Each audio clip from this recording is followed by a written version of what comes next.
Andalam Gosa, Mahari Brothers, Nagalate Fata.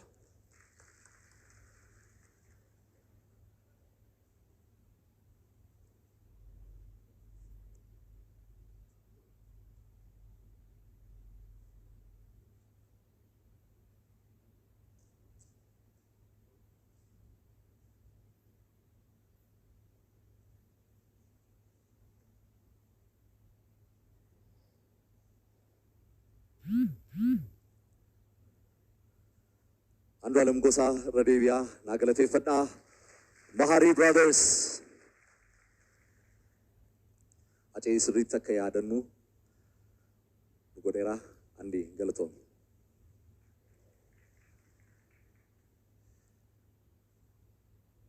Gara but as Itianu Trim.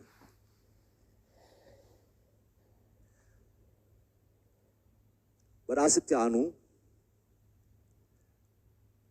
Gosa Harat Wagga darbe gosa kanan qabnu ture waggaatti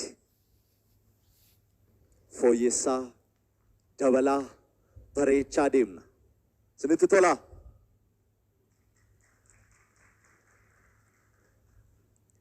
gosni haaraa kun gosa choreography-dha Dansi argitan, shubbisa argitan, shagoyyi argitan, choreographoota qaba.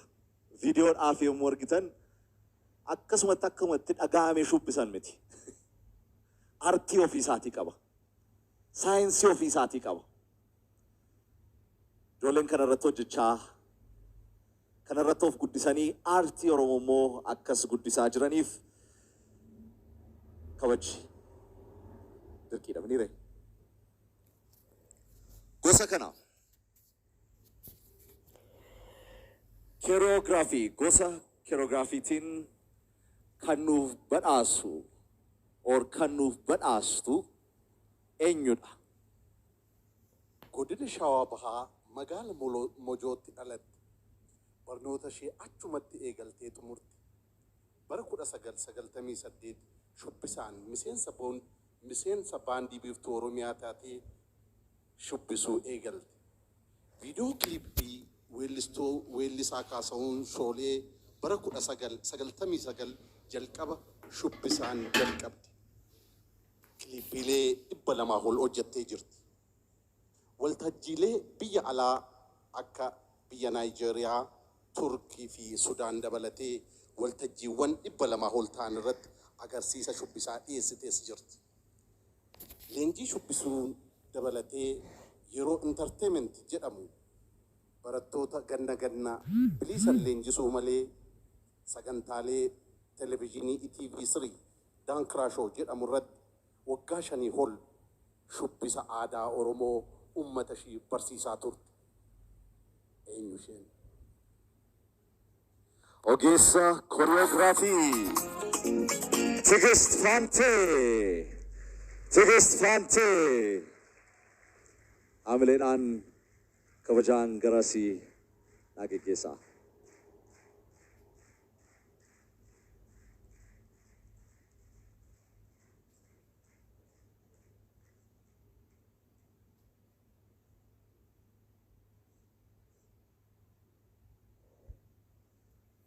Badhaasa kana kan kaadhimaman eenyu faadha? Koreograafii kan moote eenyudha?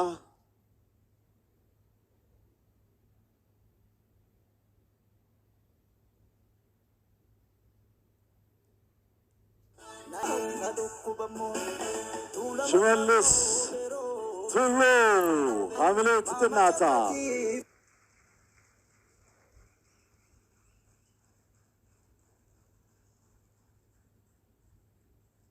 Walumaan dhufanii fudhatu.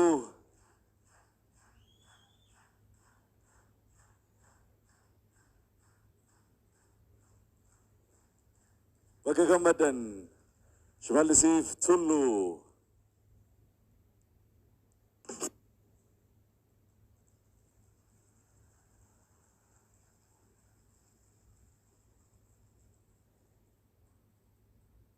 Bakka gammadan jedhaaniin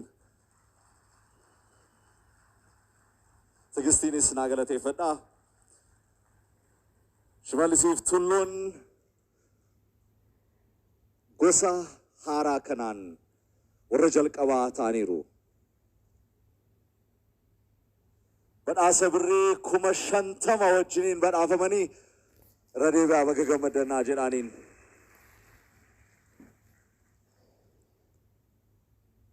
All right.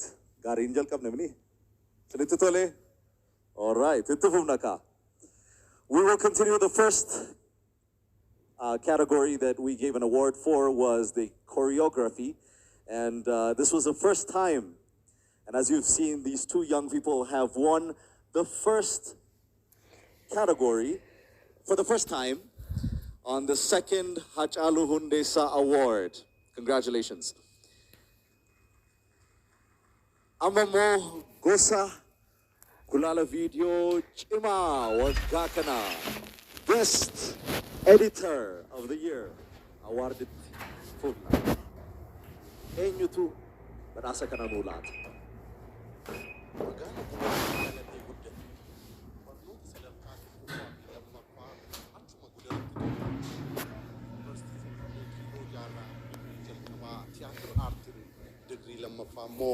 Journalism and the communication in Achuma Ebifamil. Gara Ojitin, Barakut Sagal Tamiafur, Anga Barakumalamafi, Anga Kumalamati, Experti Theatrataun, Biro Adafi, Tourismi Oromia Kesa Jatatur. Barakumalamaf to Komboda, Amad Abata Television, Obi Nikasi, Director Drama Town, Angar at Tajajalajara. Yeroo dheeraa kana keessatti diraamaalee gaggabaaboo 200 ol direct kan godhe yoo ta'u diraamaalee dhedheeroo televiziyoonaan darban Sakaala fi Ilkee dabalatee diraamaa TV direct godheera. Diraamaa raadiyoos 20 ol qopheessee jira. Namni kun eenyu? Gulala Video Chima Wagakana Badhaasa Kanu Latan Chombe Haile Mariam. The Chombe Haile Mariam Hamileedhaan Nusimadha.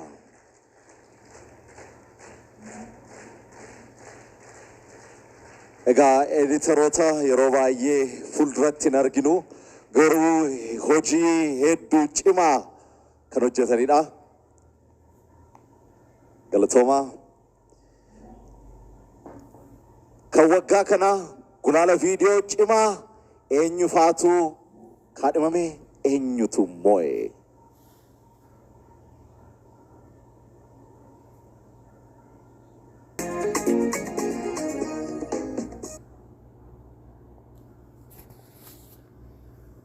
Eenyu akka mo'e kaardii nuuf laattu.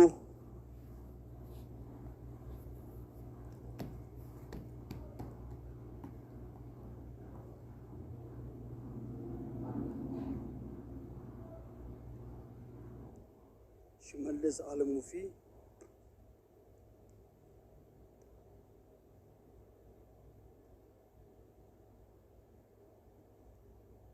አርቲስት ሊዮስ አባቦቲ ኤልያስ አባቦቲ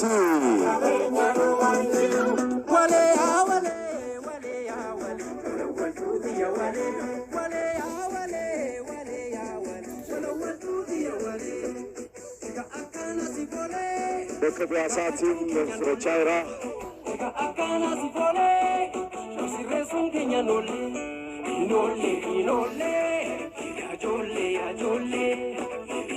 ኤልያስ አስኩፌራ ለመታኒ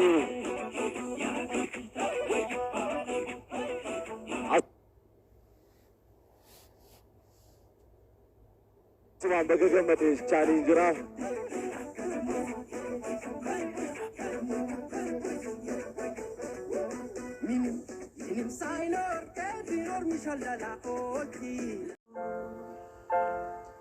Qoltu hiraranarra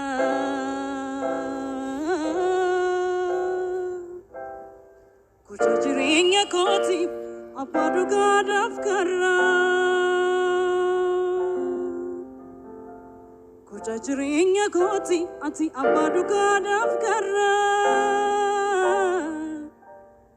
Sinina sonae sole milkin kanko Situna badase wabijiringa ko Sinina sonae sole milkin kanko Situna badase wabijiringa ko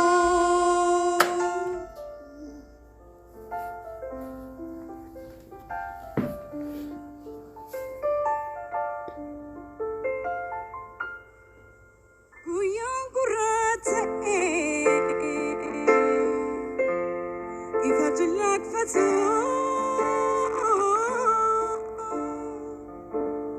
nagat kafana piktu situ nafka kabina bafati kisa kufin kufu kanu gafna batu ugadam jiratu kufin kufu kanu gafna batu ugadam jiratu galatomi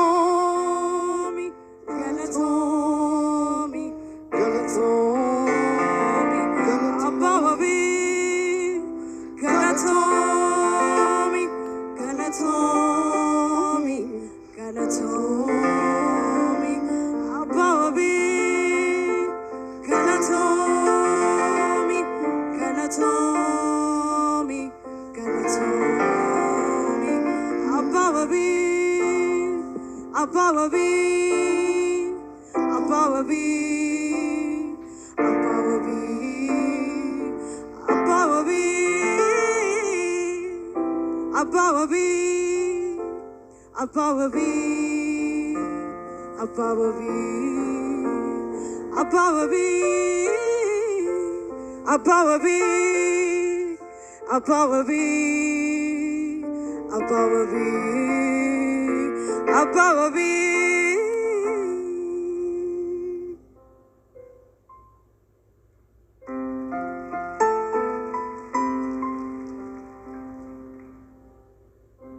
Sajilpi pikalisa